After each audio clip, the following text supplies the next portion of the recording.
Hello दोस्तों, welcome to तैयारी station. मैं महेंद्र सिंह, आपका एजुकेटर। तो आज हम लेके आए हैं आपके लिए जीके डोज की तीसरी क्लास, जो संविधान से रिलेटेड होगी। और इसमें हम 5 ऐसे प्रश्नों को व्याख्या सहित हल करेंगे, जिससे 25 से 30 प्रश्न आपके पक्के हो जाएंगे। तो प्रश्नों से अधिक प्रश्नों की व्याख्या पर ध्यान दीजिए और क्लास के अंत तक बने रहिए, एंजॉय करिए। चलिए शुरू करते हैं आज की क्लास। और आज का पहला क्वेश्चन दिया गया है कि प्रस्तावना देश की राजनीतिक जन्मपत्री है, यह कथन किसका है। देखिए, बहुत मोस्ट इंपॉर्टेंट क्वेश्चन है। ऑप्शन जो दिए गए हैं वो भी सारे मोस्ट इंपॉर्टेंट हैं। इस हिसाब से ऑप्शंस को रखा गया है कि आपके जो है अधिक से अधिक प्रश्नों को संकलित किया जा सके। आप लोग भी प्रश्न के उत्तर करेंगे और कमेंट बॉक्स में बताएंगे कि आपने कितने प्रश्न सही किए थे। ठीक है, तो शुरू करते। और हाँ, कोई डाउट होगा तो भी आप कमेंट में बताएंगे। तो चलिए, पहला प्रश्न है कि प्रस्तावना देश की राजनीतिक जनपत्री है, यह किसका कथन है। तो ऑप्शन दिया है के एम मुंशी, जवाहरलाल नेहरू, गजेंद्र गडकर या अर्नेस्ट बर्कर। ठीक है, बीईओ वाले बिल्कुल ध्यान से देखें इस प्रश्न को। तो देखिए, इसका जो सही आंसर होगा वह होगा प्रश्न नंबर ए, यानी के एम मुंशी। प्रस्तावना देश की राजनीतिक जनपत्री है, यह कथन किसका है, तो के एम मुंशी का है। इसी के साथ जवाहरलाल नेहरू ने प्रस्तावना को संविधान की आत्मा कहा है। संविधान की आत्मा किसने कहा है, तो जवाहरलाल नेहरू ने। ठीक है, इसके बाद गजेंद्र गडकर का एक कथन है, प्रस्तावना संविधान की कुंजी है। प्रस्तावना जो संविधान की कुंजी है, यह कथन किसका है, तो गजेंद्र गडकर का है। बिल्कुल आप लोग नोट करते जाइए इन कथनों को। और इसके बाद एक अर्नेस्ट बर्कर हैं, इन्होंने क्या कहा है, यदि मेरी बुक ना पढ़ सको तो भारतीय संविधान की प्रस्तावना पढ़ लेना। अर्नेस्ट बर्कर ने क्या कहा है, और इनकी बुक का नाम है सोशल एंड पॉलिटिकल थ्योरी। इनके बुक का नाम है सोशल एंड पॉलिटिकल थ्योरी। और इन्होंने जो कथन दिया है संविधान के प्रति, वह क्या कहा है कि यदि मेरी बुक ना पढ़ सको तो भारतीय संविधान की प्रस्तावना पढ़ लेना। ठीक है, आपका क्वेश्चन कंप्लीट होता है। और आगे चलते हैं दूसरे क्वेश्चन पर। मोस्ट इंपॉर्टेंट क्वेश्चन है, निम्न में कौन सा एक मौलिक अधिकार नहीं है। ऑप्शन एक दिया है समानता का अधिकार, बी दिया है स्वतंत्रता का अधिकार, सी दिया है संपत्ति का अधिकार, और डी दिया है शोषण के विरुद्ध अधिकार। आपको बताना है कि इसमें से कौन सा एक मौलिक अधिकार नहीं है। तो इसका जो सही आंसर होगा आप लोग जज करेंगे, और इसका सही आंसर होगा ऑप्शन नंबर सी, संपत्ति का अधिकार। यह कोई मौलिक अधिकार नहीं है। ठीक है, इसका ऑप्शन कौन सा सही होगा, तो संपत्ति का अधिकार। चलिए एक एक ऑप्शन की व्याख्या देखते हैं। समानता का अधिकार, जो सबसे पहले मौलिक अधिकार जो हमारे भारतीय संविधान में भाग 3 में दिए गए हैं, बिल्कुल याद रखेंगे कि जो मौलिक अधिकार हैं वो कहाँ दिए गए हैं, तो भाग 3 में दिए गए हैं, और अनुच्छेद 12 से 35 तक दिए गए हैं। ठीक है, 12 से 35 तक दिए गए हैं। मौलिक अधिकार संविधान के भाग 3 में 12 से 35 तक दिए गए हैं। पहला अधिकार जो दिया गया है समानता का अधिकार। समानता का अधिकार यह अनुच्छेद 14 से 18, कितना है, 14 से 18। ठीक है, समानता का अधिकार दिया गया है 14 से 18। और इसी के अंतर्गत अनुच्छेद 17 और अनुच्छेद 18 बहुत पूछा जाता है। तो अनुच्छेद 17 में दिया गया है अस्पृश्यता का अंत। अस्पृश्यता मतलब होता है छुआछूत का अंत। और अनुच्छेद 18 दिया गया है अब उपाधियों का अंत। ठीक है, अनुच्छेद 18 में क्या दिया गया है, उपाधियों का अंत। यह पूछे जाते हैं बहुत। तो 17 याद रखेंगे, अस्पृश्यता का अंत यानी छुआछूत जो है उसका अंत अनुच्छेद 17 में दिया गया है, और अनुच्छेद 18 में दिया गया है उपाधियों का अंत। इसके बाद नेक्स्ट जो ऑप्शन दिया गया है वह है स्वतंत्रता का अधिकार। स्वतंत्रता का अधिकार जो है मौलिक अधिकार में अनुच्छेद 19 से 22 तक दिए गए हैं। 19 से 22 तक दिए गए हैं।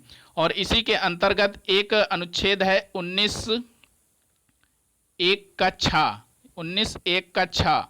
इसको याद रखेंगे क्योंकि इसमें जीविकोपार्जन की स्वतंत्रता दी गई है। ठीक है, 19(1)(छ) में कौन सी जीविकोपार्जन की स्वतंत्रता दी गई है। और एक केस इसी से संबंधित है कि लेखनलाल बनाम उड़ीसा राज्य। लेखनलाल नाम बनाम उड़ीसा राज्य 1977 केस में सर्वोच्च न्यायालय ने निर्णय दिया था कि मादक पदार्थ तस्करी जीविकोपार्जन के दायरे में नहीं आता है। मतलब कि जो नशीली वस्तुओं की तस्करी है वह जीविकोपार्जन में नहीं आएगा। ठीक है, मतलब और 19(1)(6) में क्या दिया गया है, जीविकोपार्जन की स्वतंत्रता दी गई है। वो कहीं भी पूरे देश में जाके कोई व्यक्ति कमा सकता है, इसमें उसकी कोई रोक टोक नहीं होगी। ठीक है। अगला है संपत्ति का अधिकार। यह अनुच्छेद संपत्ति का अधिकार जो है यह मौलिक अधिकार नहीं है। इसे यह देखिए, जब संविधान बना था 26 जनवरी 1950 में जो संविधान लागू हुआ था, उसमें मूल अधिकारों की संख्या कितनी थी, तो 7 थी, याद रखेंगे। ठीक है, कितनी थी, 7 थी। इसके बाद 44वें संविधान संशोधन 1978 में 44वें संविधान संशोधन के द्वारा संपत्ति के अधिकार को हटा दिया गया। संपत्ति के अधिकार को हटा दिया गया, जो कहाँ दिया गया था, अनुच्छेद 31 में दिया गया था। अनुच्छेद 31 को हटा दिया गया। किससे, तो बिल्कुल ये क्वेश्चंस आपके हैं कि मूल संविधान में कितने थे, तो 7 थे। अब वर्तमान में कितने मौलिक अधिकार हैं, तो 6 हैं। और 44वें संविधान संशोधन 1978 में अनुच्छेद 31 को यानी संपत्ति के अधिकार को हटा दिया गया। और ऑप्शन नंबर डी दिया है शोषण के विरुद्ध अधिकार।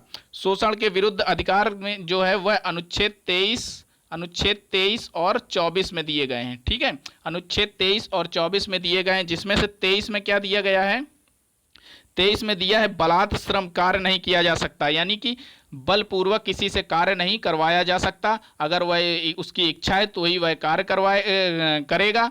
और साथ में मतलब और बिना पैसे के कार्य नहीं करवाया जा सकता, बेगार नहीं कोई करवा सकता। जैसे कि बंधुआ मजदूर पहले काम करते थे, उस तरह से कोई भी बिना पैसे के कार्य नहीं करवा सकता। इसके साथ अनुच्छेद 24 में क्या दिया है कि 14 वर्ष से कम उम्र के बच्चों को किसी भी खतरनाक कार्य करने के लिए रोजगार में नहीं रख सकते, जैसे कि किसी खतरनाक फैक्ट्री, मशीनों और कारखानों में। ठीक है, यह अनुच्छेद 24 में दिया गया है।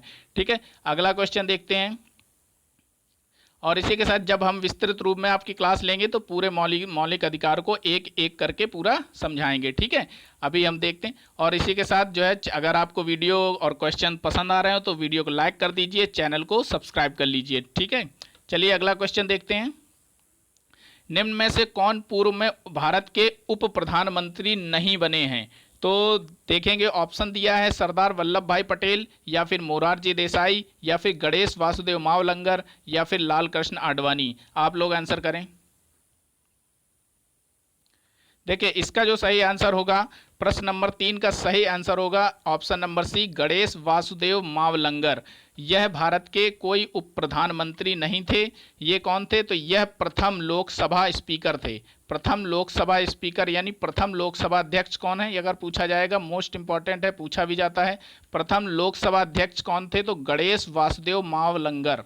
प्रथम लोकसभा अध्यक्ष गणेश वासुदेव मावलंकर थे। ठीक है, इसी के साथ सरदार वल्लभ भाई पटेल, यह प्रथम उप प्रधानमंत्री थे। प्रथम उप प्रधानमंत्री कौन थे, तो सरदार वल्लभ भाई पटेल। इसके बाद दूसरे उप प्रधानमंत्री कौन थे, तो मोरारजी देसाई। ठीक है, दूसरे उप प्रधानमंत्री कौन थे, मोरारजी देसाई। सरदार वल्लभ भाई पटेल कब थे, तो 1947 से 1950। ठीक है, सरदार वल्लभ भाई पटेल रहे। इसके बाद 1967 से 1969 मोरारजी देसाई रहे। ठीक है, और सबसे लास्ट में जो अभी हुए थे उप प्रधानमंत्री, वह लाल कृष्ण आडवाणी थे, जो 2002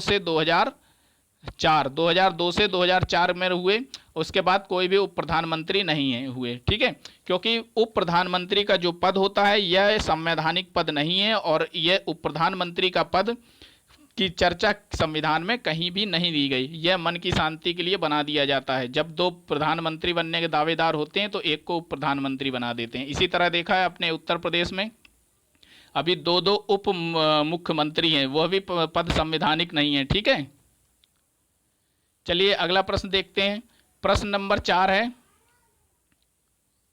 निम्न में से कौन सा संसद सत्र फरवरी से मई के मध्य होता है, तो ऑप्शन ए दिया है बजट सत्र, ऑप्शन बी मानसून सत्र, ऑप्शन सी शीतकालीन सत्र, ऑप्शन डी है ग्रीष्मकालीन सत्र। आप लोग आंसर करें। तो इसका सही आंसर होगा ए, बजट सत्र। बजट सत्र जो है वह फरवरी से मई के मध्य होता है। ठीक है, देखिए बजट कब पेश होता है, फरवरी में होता है ना, तो फरवरी से मई बजट सत्र होता है। इसके बाद मानसून सत्र कब होता है, तो जुलाई से अगस्त होता है। मानसून सत्र जुलाई से अगस्त में होता है। शीतकालीन सत्र कब होता है? तो नवंबर से दिसंबर में शीतकालीन सत्र होता है। नवंबर से दिसंबर शीतकालीन सत्र होता है और यही 3 सत्र होते हैं, ग्रीष्मकालीन कोई सत्र नहीं होता। ठीक है, और इसी के साथ इन सत्रों के मध्य, यह 3 सत्र होते हैं लोकसभा के, राज्यसभा के, और इन सत्रों के मध्य एक बात पॉइंट करेंगे आप लोग कि 6 माह से अधिक का अंतर नहीं होना चाहिए। दोनों सत्रों के मध्य 6 माह से अधिक का गैप नहीं होना चाहिए। 6 माह से पहले ही सत्र करना आवश्यक होगा। ठीक है, चलिए अगला प्रश्न देखते हैं। बहुत ही इंपॉर्टेंट क्वेश्चन है, ये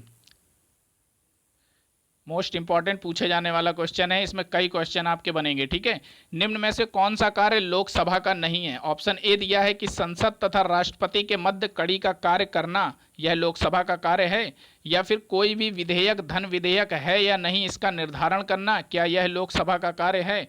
उपराष्ट्रपति के ऊपर महाभियोग की कार्यवाही करना, क्या यह लोकसभा का कार्य है? और डी दिया है संविधान के अनुच्छेद 108 के अंतर्गत दोनों सदनों की संयुक्त बैठक की अध्यक्षता करना। ठीक है, इसको छोटा कर देते हैं थोड़ा, अब सही है। ठीक है, तो संविधान के अनुच्छेद 108 के अंतर्गत दोनों सदनों की संयुक्त बैठक की अध्यक्षता करना, आप ऑप्शन करेंगे इसमें। देखिए, इसका जो सही आंसर होगा ऑप्शन नंबर सी, यह उपराष्ट्रपति के ऊपर महाभियोग की कार्यवाही जो होती है वह राज्यसभा में होती है, क्योंकि उपराष्ट्रपति राज्यसभा का पदेन अध्यक्ष होता है। इसलिए जो उस पर महाभियोग की कार्यवाही होती है, उसको पद से हटाने की जो कार्यवाही होती है, उसको महाभियोग बोलते हैं, वह राज्यसभा में होती है, ना कि लोकसभा में। बाकी ये तीनों कार्य जो हैं बहुत इंपॉर्टेंट हैं, पूछे जाते हैं लोकसभा के। देखिए, संसद और राष्ट्रपति के मध्य कड़ी का कार्य कौन करता है? तो लोकसभा ही करती है। ठीक है, इसके बाद कोई भी विधेयक धन विधेयक है या नहीं, इसका निर्धारण भी लोकसभा करती है। ठीक है, और इसके बाद संविधान के अनुच्छेद 108, यह इंपॉर्टेंट अनुच्छेद पूछा जाता है कि जब राष्ट्रपति दोनों सदनों की बैठक बुलाता है तो वह किस अनुच्छेद के तहत बुलाता है? तो अनुच्छेद 108 के तहत बुलाता है, राष्ट्रपति बुलाता है। लेकिन जब दोनों सदनों की अध्यक्षता कौन करता है?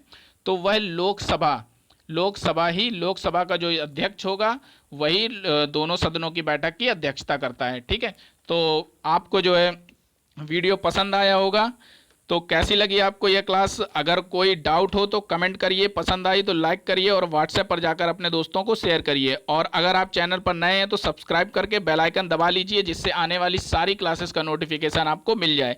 तो मिलते हैं नेक्स्ट क्लास में, धन्यवाद।